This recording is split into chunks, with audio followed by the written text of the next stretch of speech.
Hello and welcome to episode 2 of our NFL recap show. I am joined by Charles Hagen, and today we are discussing teams and their playoff chances. We will also discuss our MVP picks, ballers of the weekend, and so much more.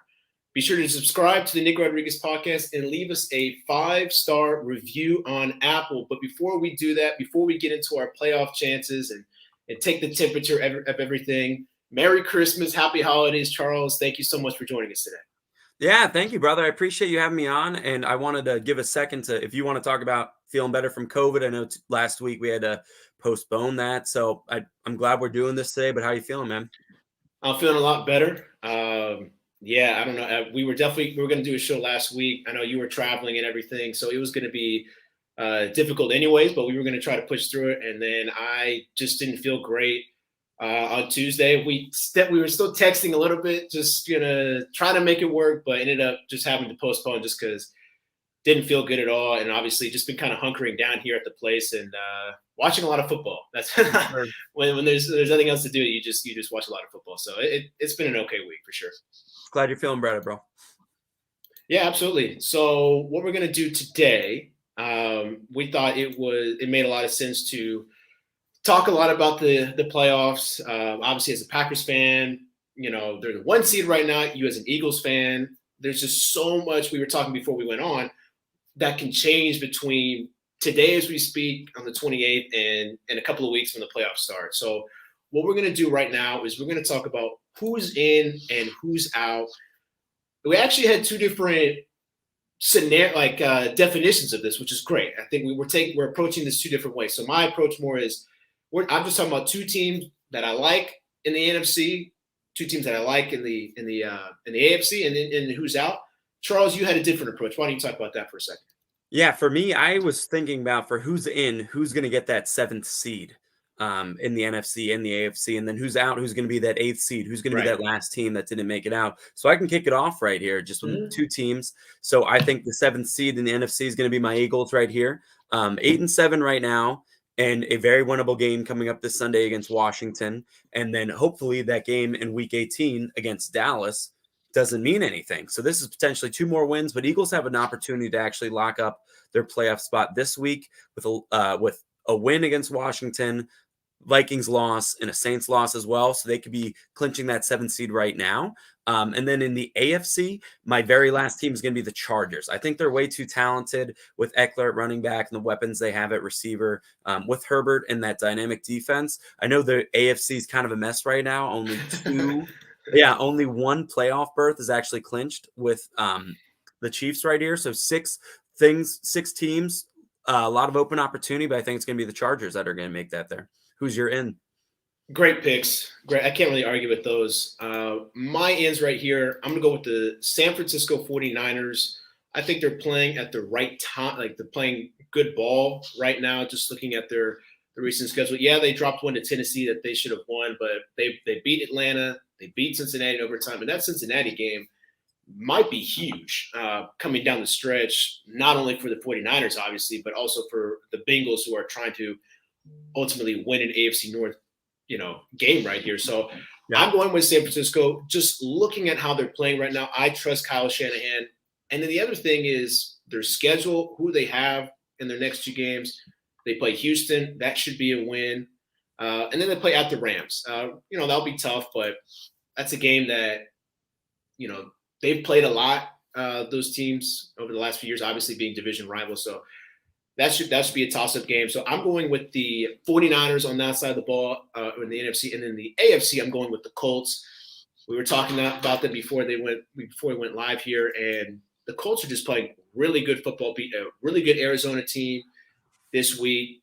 Also beat the Patriots. Have been on a nice little stretch here. The question is going to be Carson Wentz's health. Can they maintain that? Obviously, Jonathan Taylor has been a monster as of late. We'll get into him more a bit later, but I don't think they're in danger. These teams are in danger of missing the playoffs or anything like that, but 49ers, Colts, definitely teams on the rise for me. Yeah, for sure. I mean, 49ers have a very talented roster, and Colts, maybe have the most balanced team of anybody Yeah. in the league, especially any team that's run heavy like that, that has, a former number 2 overall pick in Carson Wentz. I know he's unvaccinated and he's on the COVID list right now. So depending on his time, that's going to be something we have to consider with other teams, who's in, who's out. Are other teams going to be affected by COVID? Definitely. Some teams have 10, 15, 20 Yep. people on that team. And are they going to be key contributors? So we'll see about that as well. And then for my first 2 out, so these are my 2 8th seeds. I think they're going to end 8th seeds, NFC, AFC.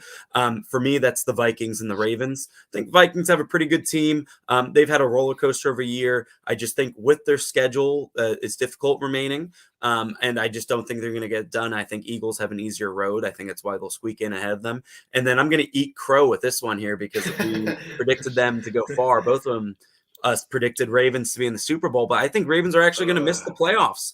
I think the Bengals are going to make it. I mean, we just saw Joe Burrow's 525-yard passing performance. I think Ravens are just going to be the odd team out here, especially if Lamar Jackson isn't healthy. Crazy to think that. Just a few weeks ago, we're just saying, well, here's Baltimore. They were my Super Bowl pick. They were your Super Bowl pick. We look like smart guys just saying Baltimore, Baltimore. Obviously they've been killed by the injury bug here, which is, and I think Tyler Huntley's actually balled out well. Hopefully he gets a contract, but yeah. they were decimated before the season even started with, at the running back position. But yeah, it's just crazy how, and I've been talking about the other people about this too, like how crazy COVID and COVID protocols is going to change the NBA, the NFL. It's just going to be the healthiest team, not necessarily the best team. So definitely agree with your picks right there. As far as me, I'm going with the New Orleans Saints. I said it before a few weeks ago. They didn't look great. That was my, I'll call it bold prediction, but, I said they would miss the playoffs. Quarterback carousel hasn't been great. Offensive line has not been great at all. Ian Book has no time to throw the ball. I think I could get past the offensive line and maybe get to him or something like that. So Saints, they're out for me, which is just very weird in my eyes. I mean, just the run that they've been on, to see them ultimately, and they're still in it. I think that just goes to, they're technically still in it, which goes to show Sean Payton's, offensive mind and everything like that. But to me, they're on the outs, and the other team on the outs is the Raiders. I don't know. I actually like the Broncos a little bit. There's other teams like the Chargers. Not saying they're necessarily going to make the playoffs, meaning the Broncos, but I don't know. It feels like the Raiders could just crumble here. That's what they end up doing sometimes. I definitely feel better about the Saints not missing the playoffs than I do the Raiders. But what do you think here about Saints Raiders as far as missing the playoffs? Yeah, I think Saints are a clear call just with they're on their 4th quarterback right now, and Ian Book did not look good last night. I mean, their entire team is just in disarray. So I think Saints are clearly out. Raiders are a team that's a bold pick, but they've been on the down as well. That's a team that we were talking about a few weeks ago, how impressed we were with them. But things are so fluid in the NFL, as we know, especially with that extra week this year, 18 weeks this year, 17 games. So I definitely see both of them missing the playoffs, especially with me picking the Chargers as well in the AFC. So I definitely see those teams as missing it as well. It is crazy. It is crazy just to see how much things have changed. Over the last couple of weeks since we last hopped on here, thinking we knew this, we knew that. But what we do know is who balled out this past week, and we do know that Joe Burrow, he was pretty good last week. Why don't you walk us through his game and how special he was? Man, Joe Burrow last week was fantastic, and I've got T. Higgins on my fantasy team, so I got a nice, cool 44 points from T. Higgins with his 12-catch, 200-yard, 2-tutty performance. But Joe Burrow showed us exactly who he can be. 525 yards, 4 touchdowns, 0 interceptions here. I mean, he just looked like the guy in this, right? He struggled. I know he had a season-ending injury last year, but Bengals have such young talent. I saw a stat actually earlier this week that the Bengals are the first team in NFL history. If a few more yards go their way, they'll have a 4,000-yard passer, 1,000-yard rusher, and 2 1,000-yard receivers, all under the age of 25. So their core nucleus, if they can lock them down and stay away from injuries, Bengals are going to be a scary team for years to come. And Joe Burrow is becoming the conversation. Is he a top 10 quarterback? I mean, I think so. After watching him this year, I mean, just a pure pocket passer who can evade tacklers. I mean, the way he turned Cincinnati around, I'm very impressed. Yeah, Burrow, I mean, unreal. Torched the Ravens twice this year, putting up monster numbers. And I don't know if you saw the quote that he had. I guess Wink Markindale, I guess the DC for the Ravens, was saying Hall of Fame and whatever. And, I mean, basically Burrow's, rubbing it in a little bit. It's a division rival. And we've been saying this. I will say, me more than you has been more wrong than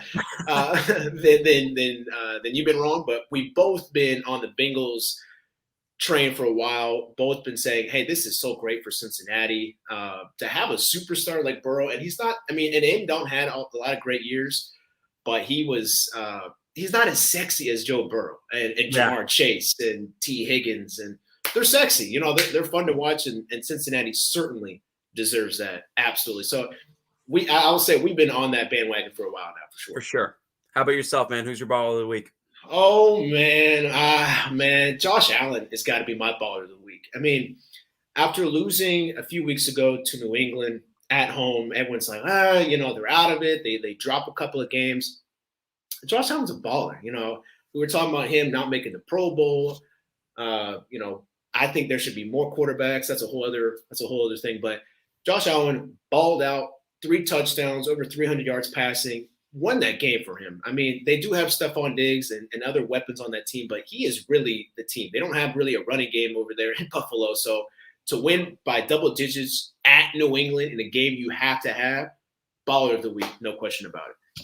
Yeah, well, people almost seem to forget about the Bills with the Patriots just, surprising everybody, starting 2-4 and then going on this absolute tear. I mean, they're getting like Super Bowl nods from a lot of analysts around the league right now for like a potential dark horse team, but the Patriots and the Bills reminded everybody just how talented they are and just how good Josh Allen is. And yeah, both are ballers of the week. We're both Pro Bowl snubs, a week after it came out. Is that a coincidence? Maybe they're showing that they're Pro Bowl caliber. Maybe not.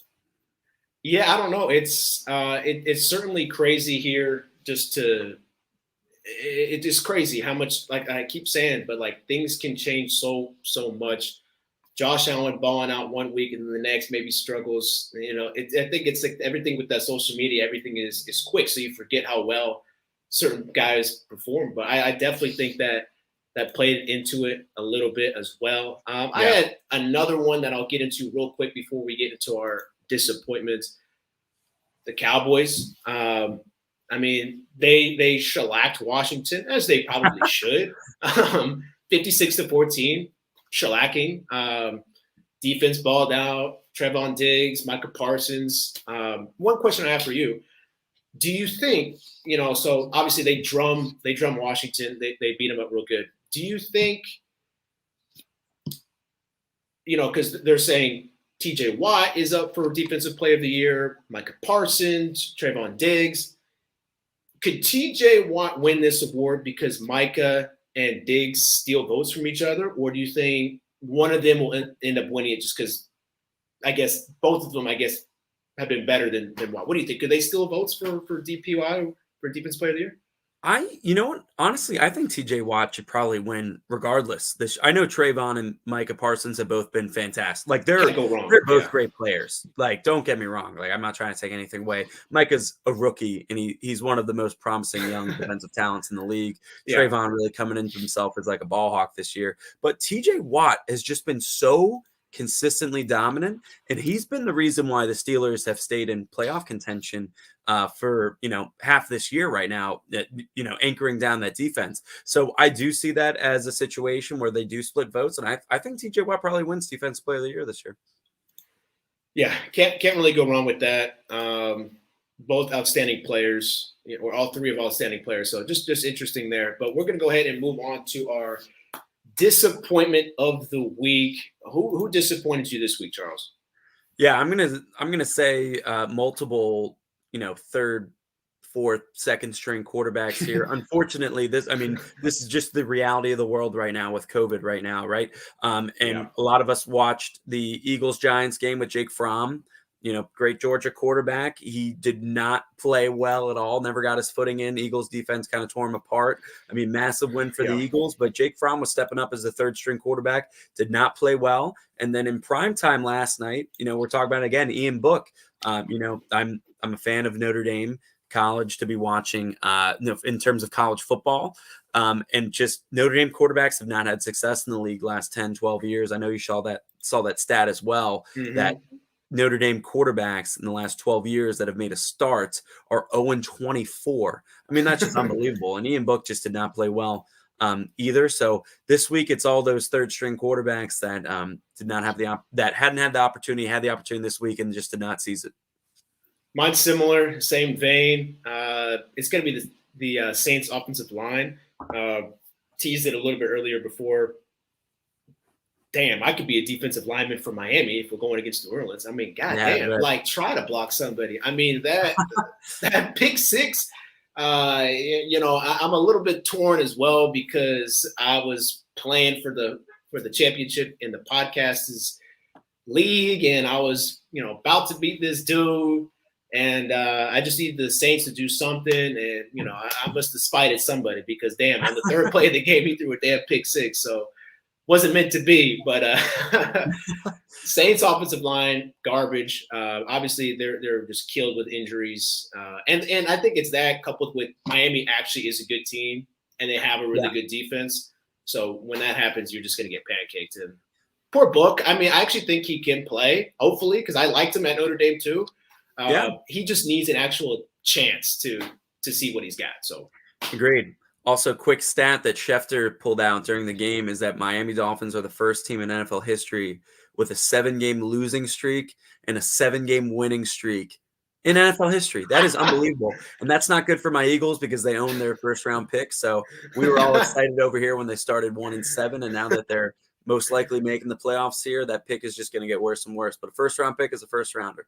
Who are they praying to is what I want to know. That's good. I'm happy for Brian Flores because I always thought he was a good coach, and I know people were wanting him fired, which is unbelievable. But to have that perseverance and resolve, that's a lesson for all of us to just be like, yep, steady Eddie, and here they are. If they went out, they literally control their own playoff destiny, and they could be in the playoffs. Yeah, right. It's insane. All right, I guess we'll get into a little MVP talk. So we tabled it as Aaron Rodgers or the field instead of just going MVP. We're going with Aaron Rodgers because he's got the number 1 seed. He's got, I guess, the best record right now. So why don't you start us here? Are you going Aaron Rodgers or are you going the field? Yeah, I'll make it a little interesting because I know you're a Packers guy. Aaron Rodgers is fantastic, right? 33 touchdowns, 4 interceptions. His ability to not turn over the ball is spectacular. I'm going to play the field just for fun right here. There's a lot of good candidates, like a guy like Patrick Mahomes, who has had a heck of a year, who has been a comeback player in terms of where the Chiefs started at the beginning of this year, where he's brought them to right now, the only team in the AFC right now who has clinched playoff berth, or Tom Brady, a guy who can turn it on at any time. Very impressive stats this year. Or these 2 position skill players that, if we're considering position skill players, are probably the most valuable players on their team, with Cooper Kupp, who's having an historic receiving year, and Jonathan Taylor, who we touched about before. I don't know where the Colts would be without Jonathan Taylor, to be completely honest. And their offensive line has been obviously fantastic. But Jonathan Taylor has been doing things to keep the Colts in games all season, win them many games. So I'm going to say the field. We got a lot of good options out there, but I wouldn't be surprised if Aaron Rodgers was back-to-back. Oh, Aaron Rodgers, baby. There it is, man. Yeah, there he is. Look, I agree. I don't know where the Colts would be without Jonathan Taylor. We know exactly where the Packers would be without Aaron Rodgers. And that's true. It's the Chiefs. I don't know if you saw that game against the Chiefs. I did. Like week 7. That was hard. That was hot garbage. That was not very good.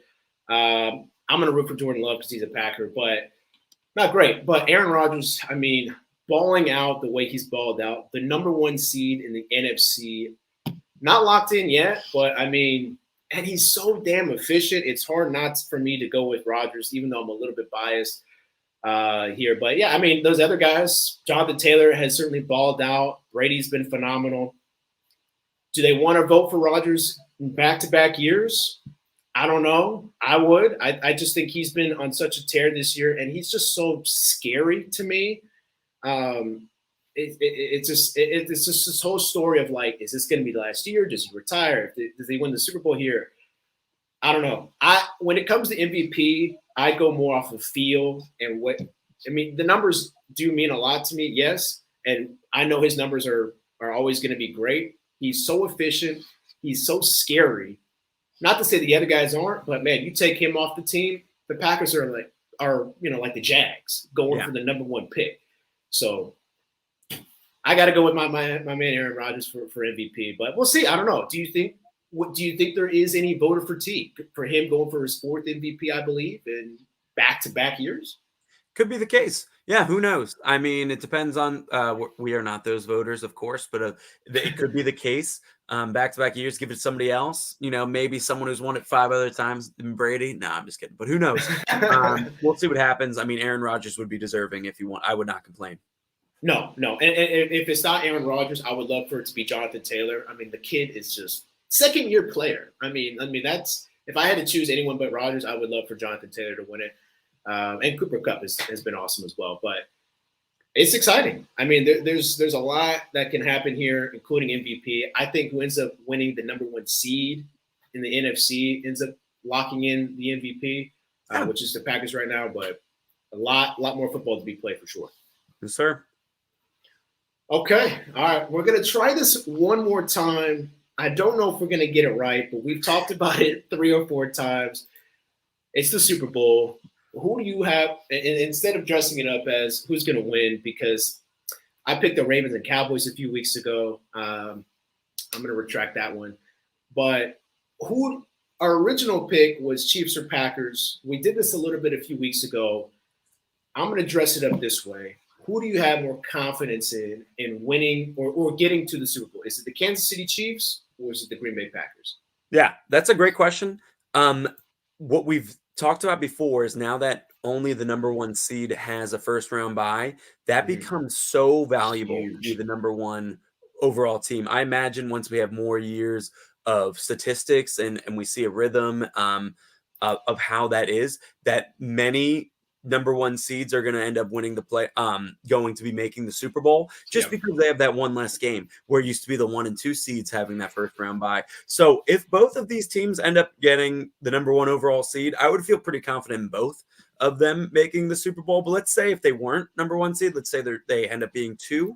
I probably think that it's going to be the Chiefs, to be completely honest. Like I always think it's going to be the Packers year. Like last 5 years, I keep thinking Aaron Rodgers is going to bring them the promised land again. And I just don't know what exactly it is that ends up being that roadblock for them. I mean, I'm not surprised the Packers make the Super Bowl because they should. They have Aaron Rodgers as their guy. They've got Devontae Adams as their main weapon, arguably the best receiver in the league. They've got a really solid defense. It's like, just what's going to stop them this year if not? So they should make it, but the Chiefs are so complete, and it's all about momentum once you make the playoffs. And no team has better momentum than the Chiefs right now. That is absolutely true. That is absolutely true. It's so tough for me to pick which one. I'm going to go homer route, and I'm going to go with the Packers. I feel like, wow, man, that's really tough. I was going to say I feel like they're more battle-tested. That might not be true either. They're both battle-tested at this point. I think the ball is going to bounce the right way for Green Bay this year, and I'm not one of those biased people. I usually try to maintain my lane unless I really believe it. But I think the biggest kryptonite to the Packers would be Tampa Bay, and it'd be Tom Brady, mainly because he's played in New England for 50 years, and he knows how to throw in the cold. Which he did last year, right? Which we don't have to bring that up. But I'm as a Packers fan, or if you are the Packers, I'm not really worried about Dallas. I'm not really worried about the Rams. I'm not worried about the Cardinals. 49ers would definitely scare me. even in Lambeau, just because of that defense. Nick Bosa coming off the edge.